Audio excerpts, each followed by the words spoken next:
আজিৰ ভিডিঅ'টো এগৰাকী মহিলা খেলুৱৈক লৈ প্ৰস্তুত কৰিবলৈ লৈছোঁ যিগৰাকী মহিলাই বিশ্ব দৰবাৰত আমাৰ ভাৰতবৰ্ষৰ নাম উজ্বলাই তুলিছে।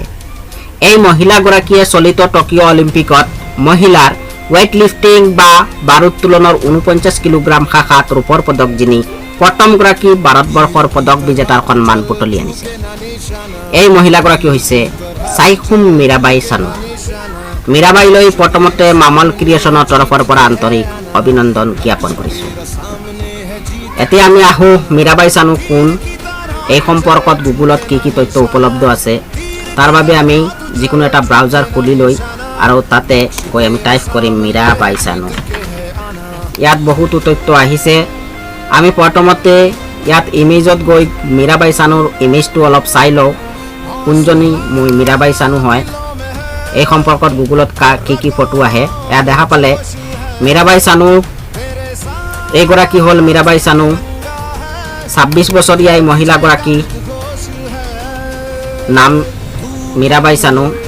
তেখেত মণিপুৰৰ এগৰাকী যুৱতী। এই যুৱতীগৰাকীয়ে আমাৰ দেশলৈ গৌৰৱ কঢ়িয়াই আনিছে, বিশ্ব দৰবাৰত আমাৰ নাম উজ্বলাই ৰাখিছে। সেই মহিলাগৰাকীক আমি আন্তৰিক অভিনন্দন জনাইছোঁ আৰু এইগৰাকী খেলুৱৈ যাতে আগলৈ আৰু আগবাঢ়ি যায় তাৰ বাবে শুভেচ্ছা জ্ঞাপন কৰিছোঁ। এয়া আপোনালোকে দেখি আছে মীৰাবাই চানুক, এয়া প্ৰধানমন্ত্ৰী, এয়া দেখা পাইছে প্ৰধানমন্ত্ৰীৰ সৈতে সাক্ষাৎ কৰিছে মীৰাবাই চানুৱে।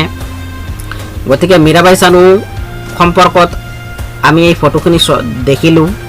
এতিয়া চাওক মীৰাবাই চানু সম্পৰ্কত আৰু অধিক কি তথ্য আছে। এয়া চাওক চাইখুম মীৰাবাই চানু সম্পৰ্কত উইকিপিডিয়াত বহুতো তথ্য উপলব্ধ আছে। এয়া দেখা পাইছে মীৰাবাই চানুৰ উইকিপিডিয়াটো তেখেত সম্পৰ্কত অধিক তথ্য ইয়াত শ্ব' হৈ আছে। আমি উইকিপিডিয়াৰ অসমীয়া ভাৰ্চনটো চাম। এয়া হ'ল উইকিপিডিয়াৰ অসমীয়া ভাৰ্চন। ইয়াতে মই চমুকৈ কিছু কথা চাই যাওঁ। চাইখুম মীৰাবাই চানু কোন হয় এই সম্পৰ্কত উইকিপিডিয়াত কি লিখা আছে সেয়া হ'ল চাইখুম মীৰাবাই চানু এগৰাকী ভাৰতীয় ভাৰোত্তোলক। তেওঁ আন্তৰ্জাতিক ভাৰোত্তোলন প্ৰতিযোগিতাৰ 48 কেজি শাখাত ভাৰতক প্ৰতিনিধিত্ব কৰে।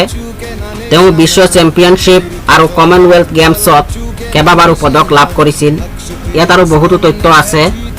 2014 চনত গ্লাছগোত অনুষ্ঠিত কমনৱেলথ গেমছৰ মহিলা ভাৰোত্তোলন প্ৰতিযোগিতাৰ 48 কেজি শাখাত তেখেতে ৰূপৰ পদক লাভ কৰিছিল। আকৌ 2018 চনত অষ্ট্ৰেলিয়াৰ গল্ড কোষ্টত অনুষ্ঠিত কমনৱেলথ গেমছৰ মহিলাৰ ভাৰোত্তোলন প্ৰতিযোগিতাৰ 48 কেজি শাখাত অভিলেখ সৃষ্টি কৰি সোণৰ পদক লাভ কৰিছিল। তেওঁ 2017 চনত আমেৰিকা যুক্তৰাষ্ট্ৰৰ এনাহেইমছত অনুষ্ঠিত বিশ্বৰ ভাৰোত্তোলন চেম্পিয়নশ্বিপত সোণৰ পদক লাভ কৰিছিল। আৰু তেওঁ বৰ্তমান 2021 চনত জাপানৰ টকিঅ'ত অনুষ্ঠিত 2020 চনৰ অলিম্পিকত মহিলাৰ 49 কিলোগ্ৰাম ভাৰোত্তোলন প্ৰতিযোগিতাত ৰূপৰ পদক অৰ্জন কৰে। এই পদকটো জিকি তেখেতে আমাৰ দেশলৈ গৌৰৱ কঢ়িয়াই আনে। তেখেত সম্পৰ্কত আৰু অধিক কথা ইয়াতে লিখা আছে। তেখেতৰ প্ৰাৰম্ভিক জীৱন 1994 চনৰ 8 আগষ্টত মণিপুৰৰ ৰাজধানী ইম্ফলত অৱস্থিত নংপক কাকচিঙৰ এটা মেইতেই পৰিয়ালত মীৰাবাইৰ জন্ম হৈছিল। এই সম্পৰ্কত ইয়াত লিখা আছে। ইয়াতে ক্ৰীড়া জীৱন কৰ পৰা আৰম্ভ হৈছে সেই সম্পৰ্কত ইয়াতে চমুকৈ লিখা আছে। মীৰাবাই চানুৱে 2016 চনত ৰিঅ' অলিম্পিকত মহিলা 48 কেজি শাখালৈ অংশগ্ৰহণ কৰিবলৈ অৰ্হতা অৰ্জন কৰিছিল, কিন্তু তেওঁ ইয়াত বিশেষ ফল দেখুৱাব নোৱাৰিছিল। তেওঁ 2017 চনত আমেৰিকা যুক্তৰাষ্ট্ৰৰ কালিফৰ্ণিয়াৰ এনাহেইমছত অনুষ্ঠিত বিশ্ব ভাৰোত্তোলন চেম্পিয়নশ্বিপত 48 কেজি শাখাত সোণৰ পদক লাভ কৰিছিল। এয়া মই আগতে উল্লেখ কৰি আহিলোঁ। এই প্ৰতিযোগিতাত তেওঁ 194 কেজি ভাৰোত্তোলন কৰি অভিলেখ সৃষ্টি কৰিছিল। ইয়াত তেখেতৰ ক্ৰীড়া সম্পৰ্কত অধিক তথ্য আছে। তেখেতক কি সন্মান প্ৰদান কৰা হৈছিল সেই সন্মানসমূহ ইয়াতে কোৱা হৈছে যে 2018 চনত ভাৰত চৰকাৰে তেওঁক ক্ৰীড়া ক্ষেত্ৰৰ সৰ্বোচ্চ সন্মান ৰাজীৱ গান্ধী খেল ৰত্ন বঁটা প্ৰদান কৰিছিল। ৰাজীৱ গান্ধী খেল ৰত্ন বঁটা লাভ কৰা তেওঁ তৃতীয়গৰাকী মণিপুৰী মহিলা। সেই একে বছৰে তেওঁ ভাৰতৰ চতুৰ্থ সৰ্বোচ্চ অসামৰিক সন্মান পদ্মশ্ৰী বঁটা লাভ কৰে।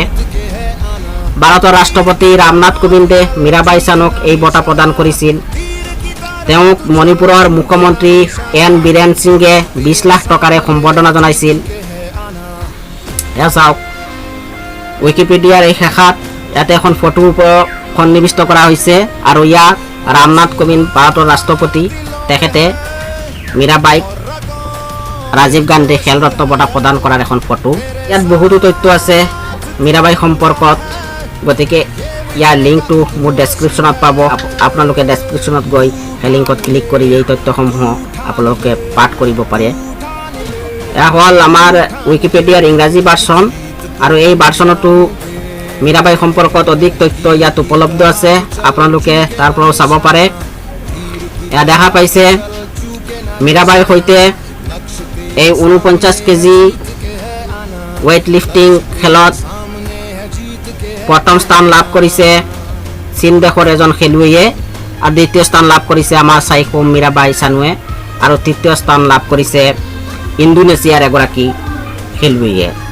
আপোনালোকে নামবোৰ দেখা পাইছে। গতিকে এইটোৱে আছিল আমাৰ এটা সৰু ভিডিঅ'টো চাই যদি ভাল লাগে লাইক কমেণ্ট শ্বেয়াৰ কৰিব আৰু এনেধৰণৰ ভিডিঅ'বোৰ আগলৈ পাই থাকিবৰ বাবে মোৰ চেনেলটো ছাবস্ক্ৰাইব কৰিব। ধন্যবাদ।